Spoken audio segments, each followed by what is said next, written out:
ಸಂಗಮನ ಎನ್ನುತ್ತ ಸಾರುತ್ತ ಬಸವಣ್ಣ ತೋರಿದರು ಕೂಡಲ ಸಂಗಮನ.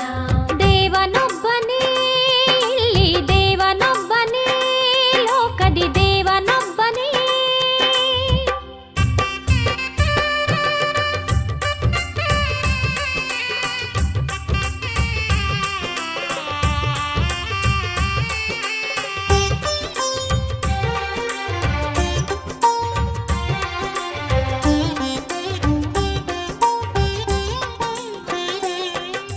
ಸುಳ್ಳು ಪೊಳ್ಳುಗಳ ಸರಿಸಿ ಇಲ್ಲಿ ನಿತ್ಯ ಸತ್ಯವನ್ನು ಬೆಳೆಸಿ.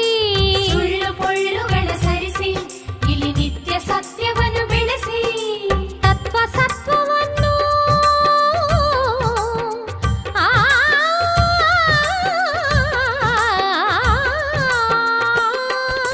ತತ್ವ ಸತ್ವವನ್ನು ಜಗಕ್ಕೆ ಹಂಚಿದರು.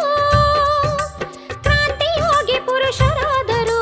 ಜಗದ ಜ್ಯೋತಿಯ ತಾವಾಗಿ ಜನಮನವನ್ನು ಇವರು ಬೆಳಗಿದರು. ದೇವನೊಬ್ಬನೇ ಇಲ್ಲಿ ದೇವನೊಬ್ಬನೇ ಲೋಕದಿ ದೇವನೊಬ್ಬನೇ ಎನ್ನುತ್ತ ಸಾರುತ್ತ ಬಸವಣ್ಣ